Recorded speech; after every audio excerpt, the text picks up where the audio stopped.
السلام علیکم قدرمنو. نن زموږ له یو بچي له یوې خور سره جبر ظلم شوی دی. د 15 کلو دغه ماشومه چې خپل میړه په ګولۍ ویشتلې ده، پلار یې زما سره ولاړ دی. دی وایي چې مخکې هم دغه ماشومه د زما لور وهل شوې ده، 8 میاشتې د واده کېږي، نن خپل میړه په ګولۍ ویشتلې ده او شهیده کړې ده. داسې زموږ په ټولنه کې هر وخت دغه ظلم جبر روان وي. کله کله یو څوک یوه کیسه په زرو کې یوه کیسه میډیا ته راسي. نن موږ دغه کیسه و میډیا ته ورکوو. پلار یې زما سره ولاړ دی. د دې ماشومې عمر 15 کاله دی. د پاکستان په آیین او قانون کې دا ماشومه ده. لا 13 کلو چې کومه ماشومه یو عمر زیات شي بیا هغه ماشومه نه ویل کېږي، هغه ته پیغله ویل کېږي یا ځوان ویل کېږي. دا وخت دا ماشومه ده د پاکستان په قانون کې. د دې واده هم غیر آییني غیر قانوني دی د پاکستان په آیین کې. نو پلان سره خبره کوو څو وخت یې ستا وکړې؟ دا 8 میاشتې کېږي چې ما وکړې ده. دا نجلۍ ما نه ورکوله، مور یې ناسته وه چیغې والې بغارې والې ویلې وایي زه په کور کې یوازې یم. دا واده څو وخت بعد وکړې؟ ما ورته زه 2-3 کاله واده نه درې کوم، پیغله چې زه در سره دا رشته نه کوم. صحیح. بله خبره واوره. بله خبره دا نجلۍ یې مخکې والې وه. دا نجلۍ د دې بل لیور ده، دغه نومېږي شیرخان نومېږي. یوې خوا چې میړه یې په کور کې نه و، ټیکهدار ده چیرې تللی و، هغو والې وه. دا بچی د شپې دوی سهار ویده تر 12 بجو دا کور ته راغلی وه. ما څه کیسه ده وایي زه داسې ووالم ویښتان یې راوشکولو، داسې سو داسې سو. د ده بل زوم ده کبیر نومېږي، بیا هغه له ما سره حال وکړئ. بیا ما دا بچی وروستله، دوی ته مې وویل سپی دا کومه ډرامه شروع کړې ده، تا په هغه ورځ زه نه کار کوم، د خدمت به کوم. دا کوچني بچي مې در واده کړ. هو دا مخکې وال شوې وه. کوچني بچي مې در واده کړ، نن ستا رزلټ راووتی. بچي دې په والې ده، په زوی دې م والې ده، میړه م نه ده والې، لیور والې ده او تا والې ده. ولې دې دا ویښتان وشکولي دي؟ د دې بل زوم ده د دې نجلۍ ناسکه ماما کې قدر نومېږي. دوی هغه راوغوښتی، قدر ناست و، زه ناست وم، د دې نجلۍ خوا کې ناسته وه، د دې نجلۍ سر ناست و، میړه یې په کور کې ولاړه، دوی والې وه. ما ورته دا مې ولې والې ده، خوا کې فرمونه قسمونه قرآنونه کوله، زه قرآن اخلم، دی ده او دی ده، زه بد نه ورسره کوم. ما وایي اوس خو دې والې ده، مخ ته بد نه ورسره کوه. زه د پښتنې وایي چې دا لور مې بېرته درته راوستله، نه بل درېیم سړی په ځان خبروم، د څلورم په خبروم. ستا ګور ده، کوچني بچي مې در واده کړه، تا زه خدمت نه به کوم، کار نه به کوم. اوس خدمتونه هم در کوي، کار هم در کوي. که په دروازه کې درېدلي، غلا یې کړي، یو بله ګناه یې کړي دي، مړه یې کړه. او خبر نه کته نن ګناه سره کوي. نن دا واقعه وه، نن واقعه دا وه چې دا نجلۍ سهار په 9 بجې، نیم بجې، 9 بجې په 9 بجې زما زوم ټلیفون راوکړو. زما د ده کور په 200 فوټه فاصله کې ده. په ما ته یې ټلیفون راوکړو، وایي دا نجلۍ ځان ایستلی ده. ما زه سړی پښه پښه بې خوږي. زوی ته مې وویل زه سرتور سره راووتم، نه څوک کور راووتم. زوی ته ما ته هسپتال ته سره ولاړ شه، زه پسې درځم. زه چې پسې راغلم، د دې نجلۍ دا د شپې مړه شوې ده، شپې په 3 بجې ویستلې ده، بیا چې دې ځان ایستلی ده. ته ما ته ولې اطلاع نه راکوې؟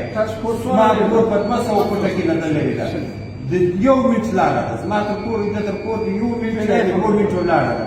نو ما ته اطلاع نه ده راکړې. نجلۍ د شپې مړه کړې ده، بیا یې هسپتال ته راوړې ده، نه یې پولیس ته رپورټ ورکړی ده، نه یې بله اطلاع کړې ده. نجلۍ په 9 بجې باندې زما زوی سره روان شو. دلته به 9 بجې یا 10 منټه بالا یا 15 منټه بالا 9 بجې را رسېدلي دي. دلته یې نجلۍ چې ډاکټرانو وکتله، اول سر چې ډاکټرانو وکتله، وایي دا د شپې مړه ده. بیا خلکو وویل چې دا نجلۍ ویشتل شوې ده. د دې نجلۍ یوه خاشه وینه نه په موټر کې تو شوې ده، نه په لاره تو شوې ده، نه هلته تو شوې ده، که دا تازه مړه وای. د دې به وینې پر لارې تو شوې وې، په موټر کې به تو شوې وې، په هسپتال کې به دې وینه تویېده. داسې دغه ځای راغله، نه هلته وینه تو شوې ده، نه په موټر کې تو شوې ده، نه پر لارې تو شوې ده، نه پر دا ځای تو شوې ده. ویې ګوره، دا یې د شپې مړه کړې ده، سهار یې راوړې ده. سهار په 9 بجې ما ته اطلاع راکړې ده. هغه ټیم به دې اطلاع راکړې وه چې دا واقع شوې وه، دا به ژوندۍ وه، ما به خبرې ورسره کړې وې. په 10 منټه کې انسان نه مړ کېږي، په 20 منټه کې انسان نه وځي. د دې به سوتلۍ وې، زه ورسره رسېدلم. ته ما په 9 بجې ما ته اطلاع راکړې. نو دا ظلم له ما سره شوی ده، ما سره ظلم شوی ده. ما سره په دې هسپتال کې ظلم کېږي. دا حکومت مور پلار ده، لیکن دا خلک موږ ته حق نه راکړي. دا وایي دا نجلۍ چې ده، دا موږ ته خودکشي معلومېږي. دا څنګه خودکشي ده؟ دا د شپې خودکشي کړې ده، خو د شپې به بیا ما ته اطلاع راکړې او دا معلوم چې دا مړه شوې ده، ویستلې ده. که ویستلې نه وای، په هغه ټیم به ما ته اعلانه وای.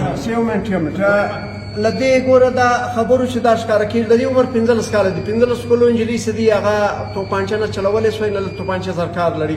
هغه کېدای شوی چې زار وخوري لیکن دا کیس مشکوکه دی پلار یې وایي دا زما لور یې ویشتلې ده او بیا دا وایي چې په 2 بجې د شپې 3 بجې مړه سوې ده ما ته سهار په 9 بجې وخت راکړي حال راکړي چې هغه وخت راکړی وي دا بچي به هم زخمي و ما به خبرې ورسره کړې وي نو معلومیږي دا لکه وژل سوي سي او د دې به تحقیقات کېږي دلته چې کوم دی پولیس سرجن چې دی دا به سم ریپورټ وکړي او له هغه بعد چې دی پولیس به سم د دې تحقیقات کوي دا کیس زه خپله فالو کوم په دې پسې ځلېږم ولې زموږ خویندې میندې دا چا 3-4 خویندې واده دي 3-4 بچیانې واده دي موږ به هغو ته تحفظ ورکوو او دا زموږ ذمهواري ده ویډیو ډېره شیر کوي چې دا خبره تر ډېرو خلکو ورسېږي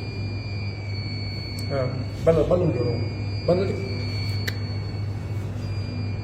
خلکو ته معلومیږي چې په کور کې بدیداره نر تر ښځې ټولو ته اصلې پرتي خامخا چالو چلن زده کوي د دې سړي ته قرآن ورکه ورته ستا تر ننه لیسنس جوړ شوی دی ته توپانچه لرې په کور کې یو تیاره چاړه لرې هغه خو خلکو ته معلومیږي چې په کور کې اصلي ښکته پورته کېږي دی تر ننه پورې په کور کې تیزه چاړه نه لري توپانچه نه لري دا نجلۍ څنګه وچلوله ده سر جمال صاحب زه به سبا راولاړ شم پر یو سړي به دا رقم توپانچه کښېږدم ټک به پر وکړم هغه سبا خود کښې زه انصاف غواړم زما کوچنۍ بچی ده د قرآن حافظه ده خواشه به یې راتله وتله وایي دا د قرآن حافظه ده زما په دې خوښه ده په دې غواړم زه په کور کې یوازې یم مزدوران دي دا نجلۍ راکړه ما نه ورکوله زه له دې پښې نجلۍ د قرآن حافظه ده دې تپانچه لکمه که تپانچه لکمه سوه نه ته دی به دیداره یاست په کور کې تپانچې ګرځئ دا تپانچه لکمې خوا راغلست دا نجلۍ ځان په وویستی دلته ډاکټر والا بې انصافي کوي وایي داسې ده خودکشي ده خودکشي څنګه ده که خودکشي وایي دا تپانچه لکمه سوه سر ما ویل ته د نجلۍ څه کېږه زه د نجلۍ ورور یم ته څه کېږه